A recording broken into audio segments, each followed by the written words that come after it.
అండ్రులను ఒకసారి గుర్తుపట్టని పరిస్థితులు. వాళ్ళు మేల్కొన్నప్పుడు మీరు పనిలో ఉంటారు, వాళ్ళు నిద్రపోతున్నప్పుడు మీరు ఇంటికి వస్తుంటారు. మీ శ్రమ మీ కష్టం నాకు తెలుసు. మీరు పడుతున్న ఇబ్బందులు. ఈరోజు నాకు హోదా ఉండొచ్చు, దేవుడు గొప్ప అవకాశం ఇచ్చుండొచ్చు ముఖ్యమంత్రిగా. కానీ కార్మికుల యొక్క కష్టాలు తెలవనంతగా అధికారం నా కళ్ళు మూసుకుపోలేదు. అధికారంతో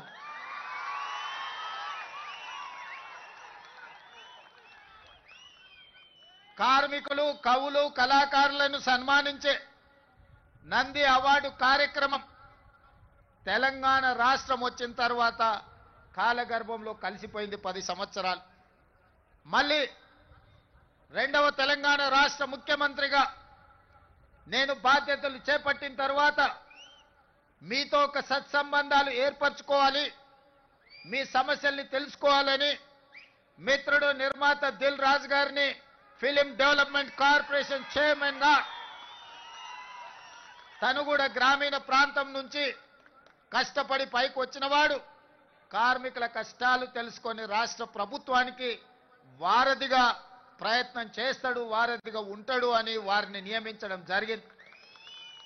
వారితో మాట్లాడి తెలుసుకొని ఆగిపోయిన నంది అవార్డుల కార్యక్రమాన్ని కార్మికులకు, కళాకారులకు ప్రజా యుద్ధ నౌక తండాలలో, గూడాలలో, మారుమూల పల్లెల్లో ఉండే పేదల కోసం జీవితం సర్వం త్యాగం చేసిన గద్దర్ అన్న పేరు మీద గద్దర్ ఫిల్మ్ ఫేర్ అవార్డ్స్ ని ఒక కళాకారుడి పేరు పెట్టి, ఒక పోరాట యోధుడు, ఒక విప్లవకారుడి పేరు పెట్టి 10 సంవత్సరాలు ఆగిపోయిన గద్దర్ ఫిల్మ్ అవార్డ్స్ ని గొప్పగా నిర్వహించడం ద్వారా ఈ దేశంలోనే పరిశ్రమకు ఆదర్శంగా నిలబడే ప్రయత్నం చేసినాం.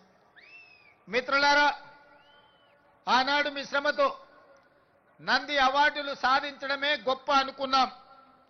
కానీ మీ శ్రమ వల్ల హైదరాబాద్ నగరంలో విస్తరించిన తెలుగు సినీ పరిశ్రమ నంది అవార్డులు కాదు, ప్రపంచంలోనే గొప్ప అవార్డైన ఆస్కార్ అవార్డులకి ఈరోజు గుర్తింపు పొందింది. అంటే ఆ శ్రమలో డైరెక్టర్లు, నటులే కాదు, దాని వెనుక నిరంతర శ్రమ ఉన్న ఈ కార్మికుల యొక్క శ్రమ ఉన్నది. మీ రక్తాన్ని చెమటగా మార్చి దారబోసి షూటింగ్ లో ఫైటర్స్ ప్రాణాలు వదులుకుంటే ఈనాడు ఆస్కార్ అవార్డులు రావడం జరిగింది. ఈనాడు తెర మీద మీరు కనిపించరు, 2.5 గంటలు తెర మీద కనిపించే రంగుల రాట్నం, దాని వెనకాల ఉన్న మీ కన్నీటి చరిత్ర ఉన్నది. ఆ విజయం వెనకాల కార్మికుల యొక్క శ్రమ ఉన్నది. ఈనాడు మహిళా కార్మికులు కూడా తమ జీవితాన్ని, సర్వాన్ని త్యాగం చేసి ఈనాడు సినీ పరిశ్రమను నిలబెట్టడానికి ప్రయత్నాలు చేస్తున్నారు. అందుకే మిత్రులారా, మీ కష్టాన్ని తెలుసుకోవాలి, మీకు ఈ ప్రభుత్వం అండగా నిలబడాలి, మిమ్మల్ని వీలైనంత మేరకు ఆదుకోవాలి. తద్వారా తెలుగు పరిశ్రమ ఈనాడు టాలీవుడ్గా కాదు, హాలీవుడ్ నుంచి కూడా ఇక్కడికి వచ్చి షూటింగ్లు జరగాలి. ఈ హైదరాబాద్ నగరం ప్రపంచ సినీ పరిశ్రమకు ఒక వేదిక కావాలన్నదే నా ఆలోచన. అందుకే ఆనాడు నేను చెప్పిన, మీరు వచ్చినప్పుడు సినీ పరిశ్రమను చిన్న చూపు చూసే సమస్యనే లేదు. ఈనాడు ప్రతివాడు, నేను ఐటీ ప్రొఫెషనల్లను, హైదరాబాద్ నగరానికి ఐటీ అడ్డాను, ఫార్మాస్యూటికల్ ఇండస్ట్రీ అను ఏ విధంగా అయితే చర్చ జరుగుతుందో, ఫిల్మ్ ఇండస్ట్రీ కూడా ఈ తెలంగాణ రాష్ట్రంలో ఐటీ పరిశ్రమ ఎట్లనో, ఫార్మా ఇండస్ట్రీ ఎట్లనో, మా రాష్ట్ర ప్రభుత్వానికి ఫిల్మ్ ఇండస్ట్రీ కూడా అంతే ప్రాధాన్యత, అంతే అవకాశాలను ఇవ్వాలని ఈనాడు నిర్ణయించుకున్నాం. మనము తెలంగాణ రాష్ట్ర ప్రభుత్వం తెలంగాణ రైజింగ్ 2047 అని ఒక విజన్ డాక్యుమెంట్ ఈనాడు మనం తయారు చేస్తున్నాం.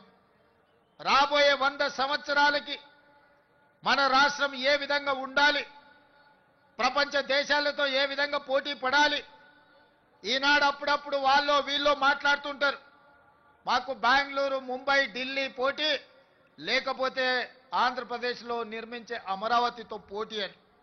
మిత్రులారా, మీరందరూ అండగా నిలబడండి. హాలీవుడ్ని ఇక్కడికి తెచ్చే బాధ్యత నాది. న్యూయార్క్, టోక్యో, సింగపూర్, దుబాయ్లతో పోటీ పడే విధంగా మన సినీ పరిశ్రమ మిత్రులు విదేశాలలో షూటింగులు కాదు, అద్భుతమైన రామోజీ ఫిలిం సిటీలో, హైదరాబాద్ నగరంలో ఇక్కడ షూటింగులు చేసుకునే విధంగా ఇంకా స్టూడియోలను, కార్మికులను ప్రోత్సహించే బాధ్యత తెలంగాణ రాష్ట్ర ప్రభుత్వం తీసుకుంటుంది. అందుకే మిత్రులారా, ఈనాడు తెలంగాణ రైజింగ్ 2047లో మీకు ఏ విధంగా